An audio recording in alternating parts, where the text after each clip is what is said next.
तू चाहे उसको अपना बना ले। जिसको भी तू चाहे उसको अपना बना ले। सब कुछ तेरे वश में तुम हो करने वाले। सब कुछ तेरे बस में तुम हो करने वाले। जिसको भी तू चाहे उसको अपना बना ले। जिसको भी तू चाहे उसको अपना बना ले। सब कुछ तेरे वश में तुम हो करने वाले। सब कुछ तेरे बस में तुम हो करने वाले। कर न सके कोई भी तू वो करके दिखाता है। कर न सके कोई भी तू करके दिखाता है। कर न सके कोई भी तू वो करके दिखाता है। कर न सके कोई भी तू करके दिखाता है। दिन हो चाहे रात हो तेरा सपना आता है। दिन हो चाहे रात हो तेरा सपना आता है। तेरा मेरा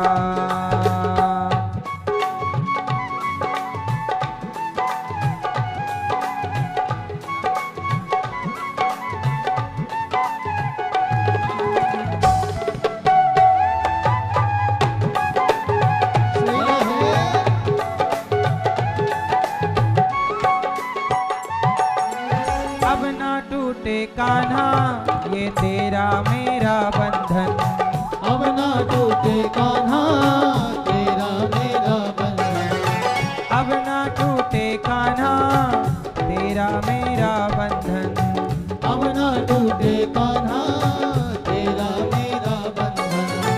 मेरा कुछ भी नहीं है तेरा तुझको अर्पण। हाँ मेरा कुछ भी नहीं है तेरा तुझको अर्पण। अनिरुद्ध को तो कान्हा केवल तू ही भाता है।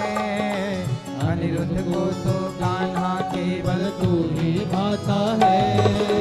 दिन हो चाहे रात हो तेरा सपना आता है। हाँ दिन हो चाहे रात हो तेरा सपना आता है। तेरा मेरा सांवरे ऐसा नाता है। तेरा मेरा सांवरे ऐसा नाता है। दिन हो चाहे रात हो तेरा सपना आता है। दिन हो चाहे रात हो तेरा सपना आता है। तेरा मेरा सांवरे ऐसा नाता है। तेरा मेरा सांवरे ऐसा नाता है। दिन हो चाहे रात हो तेरा सपना आता है। दिन हो चाहे रात हो तेरा सपना आता है। सपने में आते हो, सपने में आते हो कन्हैया, सपने में आते हो। सपने में आते हो कन्हैया, सपने में आते हो। सपने में आकर के कन्हैया दिल तड़पाते हो। हाँ सपने में आकर के कन्हैया दिल तड़पाते हो। सपने में आते हो कन्हैया, सपने में आते हो। सपने में आते हो कन्हैया, सपने में आते हो। सपने में आकर के कन्हैया दिल तड़पाते हो। सपने में आकर के कन्हैया दिल तड़पाते हो। तेरा मेरा सांवरे ऐसा नाता है। तेरा मेरा सांवरे ऐसा नाता है। दिन हो चाहे रात हो तेरा सपना आता है। दिन हो चाहे रात हो तेरा सपना आता है। दिन हो चाहे रात हो तेरा सपना आता है। दिन हो चाहे रात हो तेरा सपना आता है।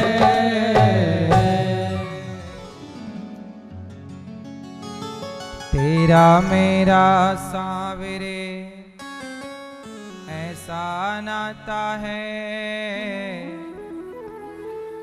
दिन हो चाहे रात हो तेरा सपना आता है।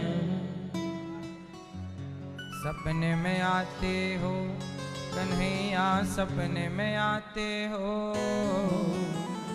सपने में आकर के कन्हैया दिल तड़पाते हो। बोलिए भागवत भगवान की जय, वृंदावन धाम की जय, गौरी गोपाल भगवान की जय। जय जय श्री राधे श्याम। परम मंगलमय परात्पर अखिलेश्वर अखिल ब्रह्मांड नायक परात्पर परब्रह्म भगवान श्री कृष्ण की वांगमय प्रतिमूर्ति श्रीमद् भागवत महापुराण दूर दूर से आई हमारी माताएं बहनें श्रोतागण भक्तगण साधना टीवी श्रद्धा टीवी पर कथा का रसपान कर रहे सभी भक्तों को जय श्रीमन्नारायण, जय श्री कृष्णा, राधे राधे, जय गौरी गोपाल। कैसे हैं आप लोग?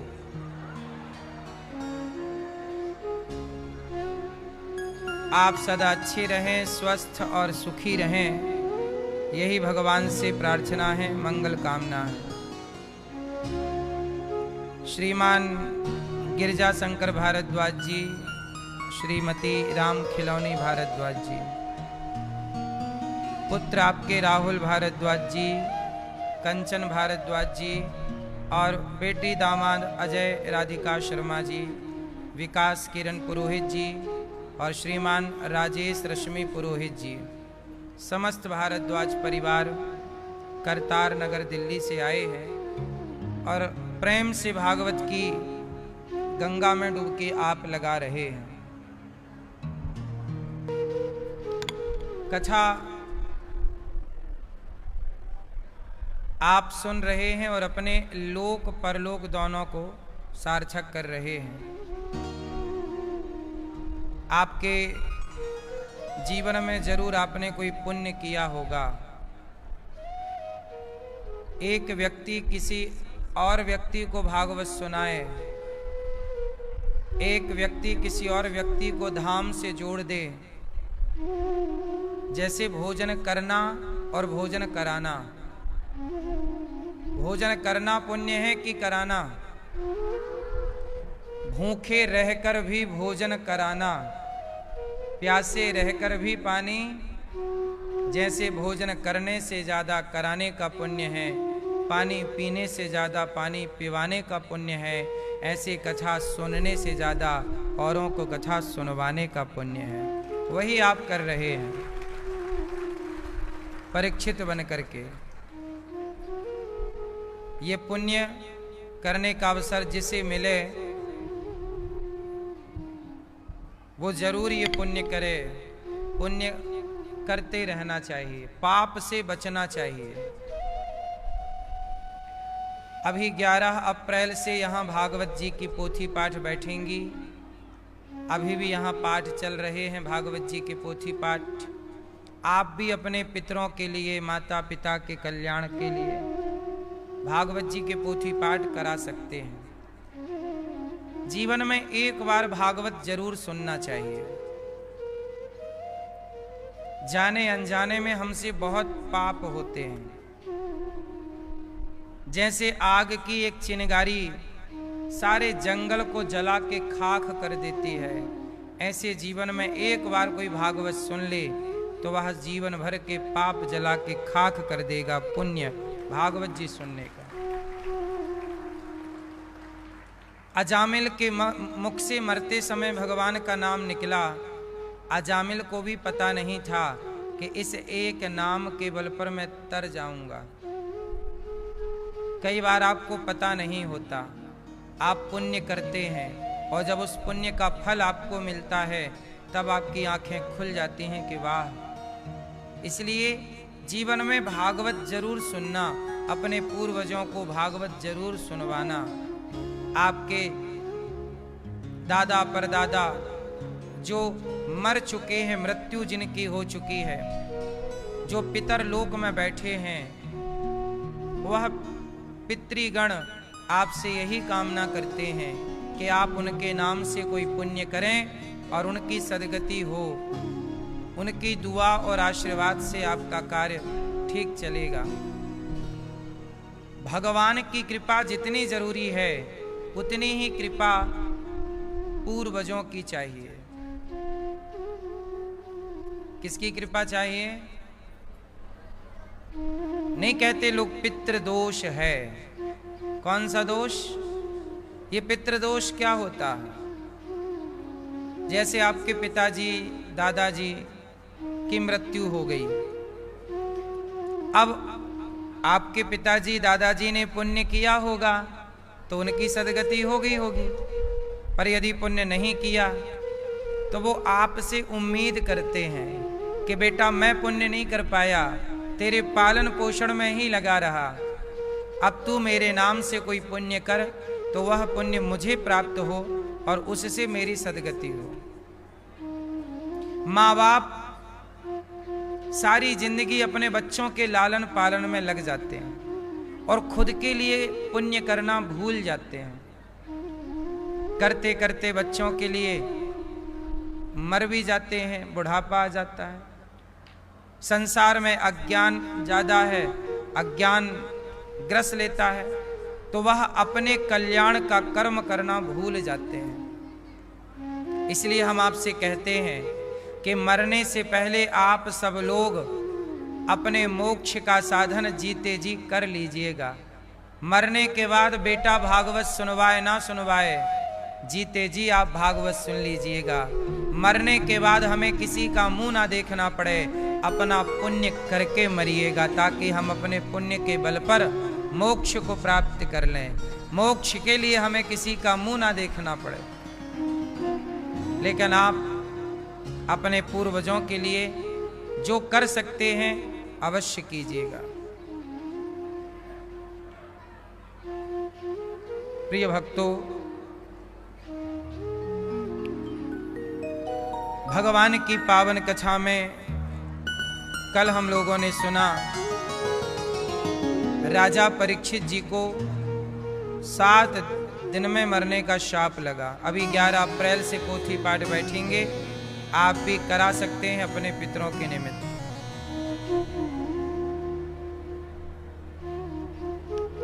मैया, राजा परीक्षित जी को कितने दिन में मरने का शाप लगा? किसने शाप दिया? शाप दिया श्रृंगी ऋषि ने। इति लंघित मर्यादम तक्षकः सप्तमे हनि जाओ। अच्छा, परीक्षित जी को शाप क्यों मिला? शांत रहो सब लोग भैया, सुनो। परीक्षित जी को शाप क्यों लगा? क्योंकि परीक्षित जी ने एक संत का अपमान कर दिया था। किसका अपमान किया? क्या अपमान किया? समीक ऋषि के गले में मरा हुआ सांप डाल दिया राजा परीक्षित जी ने। अच्छा, राजा परीक्षित जी ने कभी संतों का अपमान नहीं किया, फिर आज अचानक संतों का तिरस्कार क्यों करने लग गए परीक्षित जी? तो आंसर है, उत्तर है कि परीक्षित जी के सिर पर कलयुग बैठ गया।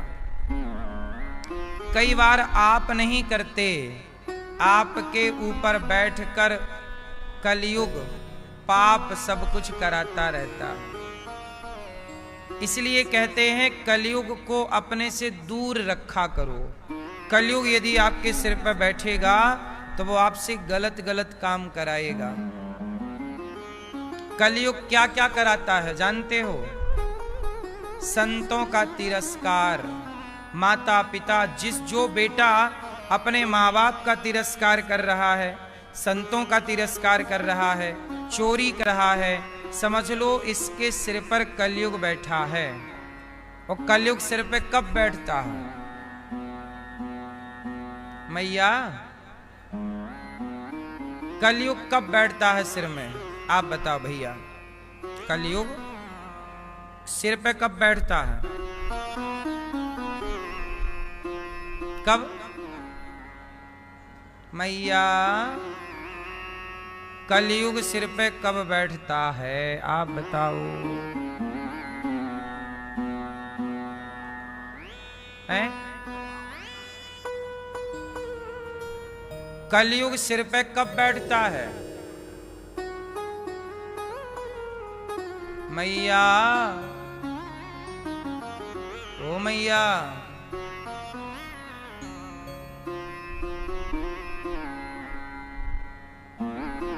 मैया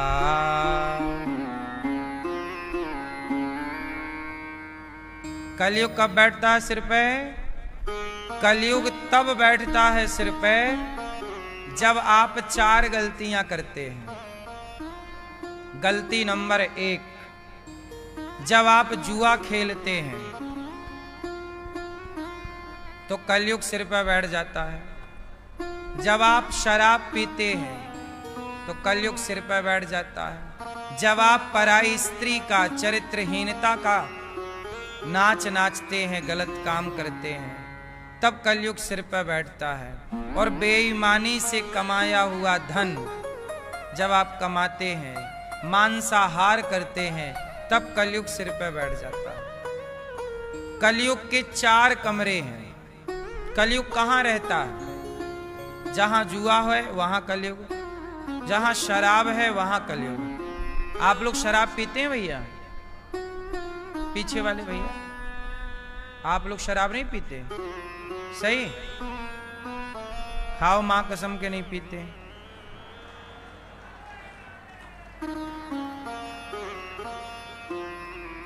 हाँ हाँ, आपसे पूछ रहे हैं, तीनों बच्चे से। शराब नहीं पीते? कलयुग कहाँ है? जहां जुआ है। जुआ खेलते हैं? चश्मा वाले भैया, आप जुआ खेलते हैं? अभी तो आप कह रहे थे हाँ खेलते हैं। नहीं, ताश वाश नहीं खेलते हैं भैया पीछे वाले? और मोबाइल पे लूडो? मैया आप लूडो खेलती हो? आप भैया जुआ खेलते हैं? ताश वाश? जुआ, जहां जुआ होगा वहां कलयुग होगा। कलयुग का वास कहां है? बोलो। जैसे गुलाब में सुगंध का वास है, नाले में दुर्गंध का वास है, ऐसे जुआ में कलयुग का वास है।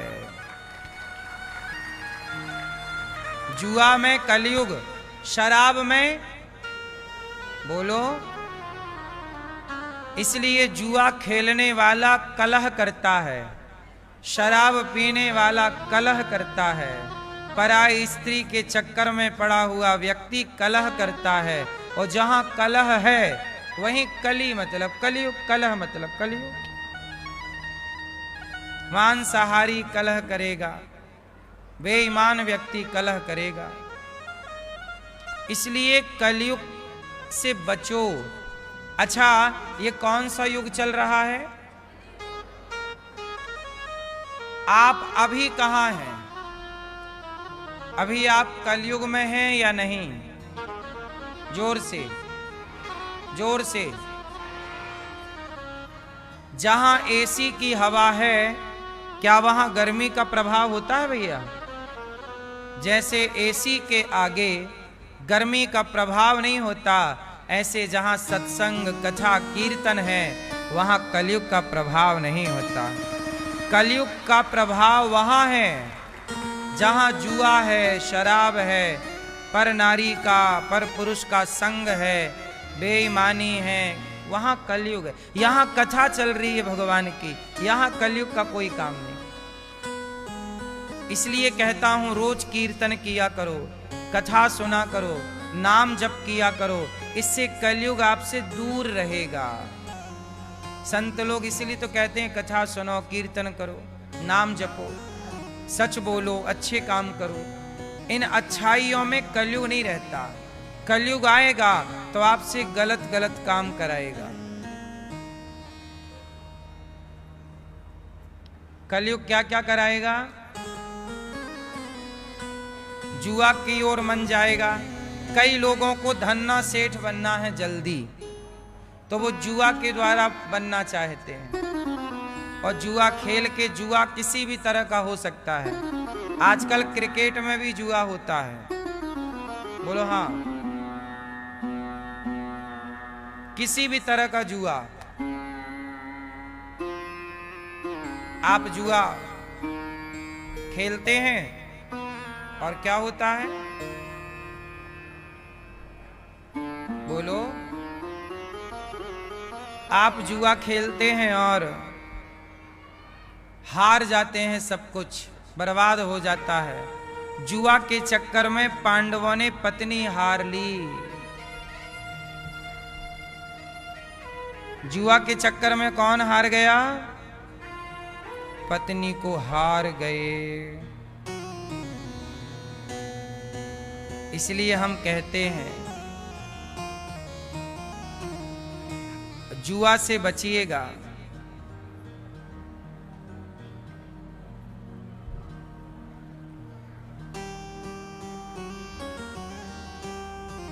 बात समझ में आई? राजा परीक्षित जी के सिर पे मुकुट थी, वह जरासंध की थी। कलयुग सिर पर बैठा और संतों का अपमान करा रहा है। जब आप संतों का तिरस्कार करने लग जाएं, समझ लो कि आपके सिर पे कलयुग सवार है। कौन सवार है? इसलिए संतों का, माता पिता का तिरस्कार करने से बचिएगा, अपमान करने से बचिएगा। अब परीक्षित जी को संत ने शाप दे दिया, क्योंकि कलयुग के द्वारा उन्होंने संत का तिरस्कार किया। 7 दिन में मरने का शाप, मर जाओगे 7वें दिन। अच्छा ये बताओ, आपको पता लग जाए कि आप मरने वाले हैं 7वें दिन, तो मैया फिर आप झूठ बोलोगी? आपको पता लग जाए कि आप 7वें दिन मरने वाली हैं, फिर आप झूठ बोलेंगी? भैया आप बोलोगे? भैया आपको पता लग जाए कि 7वें दिन आप मर जाएंगे, तो फिर आप कोई गलत काम में मन लगाओगे? चोरी करेंगे, छल करेंगे? क्यों नहीं करेंगे? क्योंकि पता लग गया ना कि 7वें दिन या 5वें दिन मरना है। आप पाप क्यों करते हैं? आप पाप क्यों करते हैं?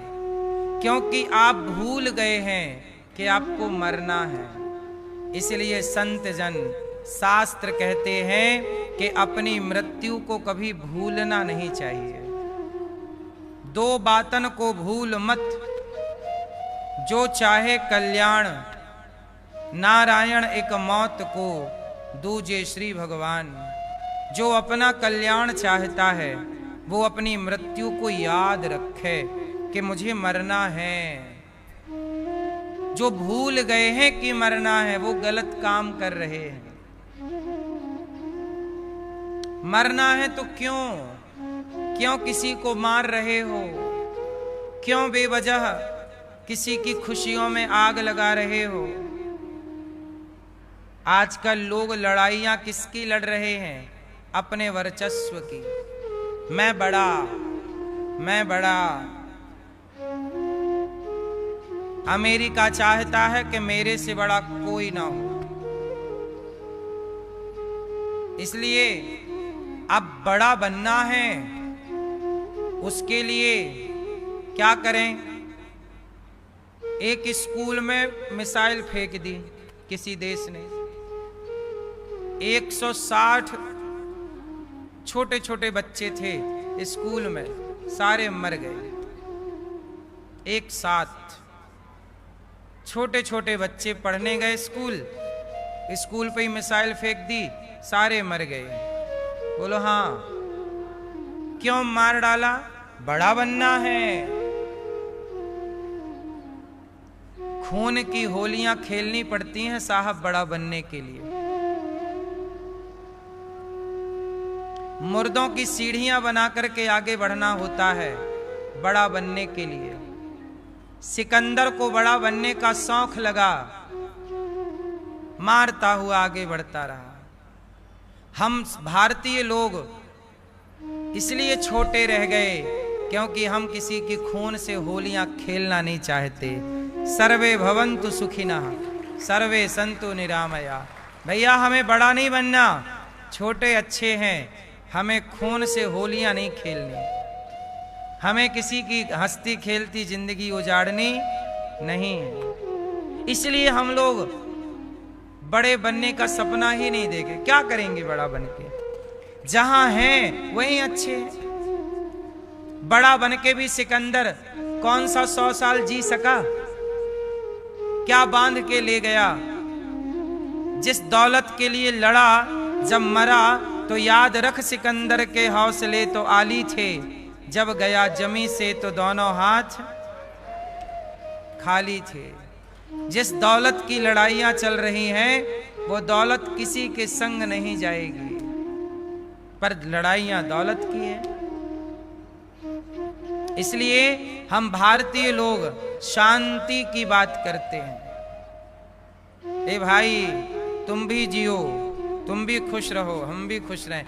इसलिए हमारे साधु संत लड़ने झगड़ने की बजाय पेड़ की छांव में बैठ के परमात्मा का चिंतन करते हैं। भाई क्या करें लड़ करके? किससे लड़ना है?